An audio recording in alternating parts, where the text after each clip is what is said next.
Hello, so we're going to be talking about getting a better price on your learning management system. So those of you who are going through the selection process will probably want to stay tuned for this one. If you're selecting a learning management system right now, or you've narrowed it down, you've got your one vendor, you're looking through the contract, definitely have them line out all of the different costs that are associated with a learning management system. There are certain things that you're going to see commonly in learning technology in terms of the structure of a contract. For whatever reason, you will find that most contracts last 3 years, unless you're on a year-to-year basis or you're doing something where it's a month-to-month basis, you're paying per user, so on and so forth. But typically it's a 3-year contract. You will typically find that in year one, you have a higher cost because you've got your implementation fees as well as the yearly licensing fee for that learning management system. And then year two and year three will have a lower cost that is pretty much the same for both years, should be the same for both years.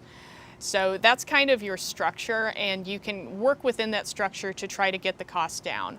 A lot of times you won't be able to negotiate the licensing cost unless you have a high volume of users.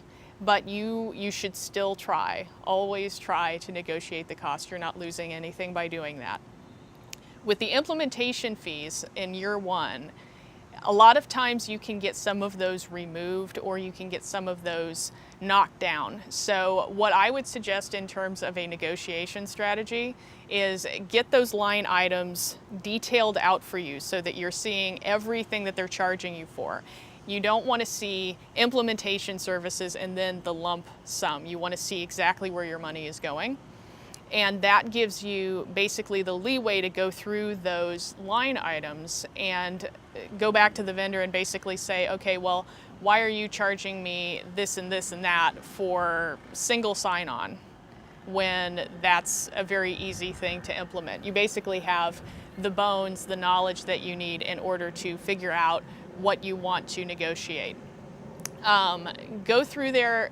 Don't feel shy about doing this. I think a lot of people feel like when they're handed a price by a learning management system vendor that that's the end-all be-all and they are not allowed to touch that price.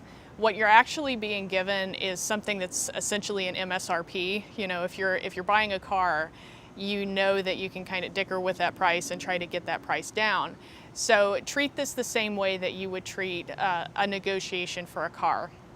If you can't get the price down, try to get a financial plan that better suits you. So obviously, if you're working for an organization, you have a fiscal year, you have a time where your budget is going to turn over, so on and so forth.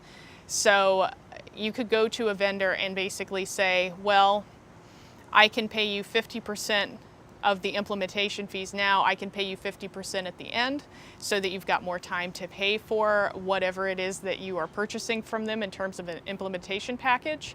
You can ask them if you will get a cheaper overall price by paying more of the cost up front, different things like that. So consider going to them with those ideas. The other thing to keep in mind is just like you have a fiscal year, vendors also have a fiscal year. So sometimes at the end of the year or at the end of a quarter, something like that, you will find that they're more willing to negotiate with you simply because they're trying to make a quota. So even if, let's say for 2018, you're anticipating only getting your budget in 2019, you still might have a little bit more leeway if you can go to a vendor in 2018 before the end of the year and basically say, can we sign this contract and pay you some money up front? They may go for that just so they can meet that quota for 2018.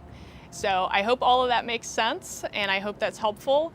If you have any questions about what I just said, you can feel free to comment in the space below, and I will also put some helpful links in the description area. So please subscribe if you have an interest in learning technology and check out some similar videos on this channel. Thank you.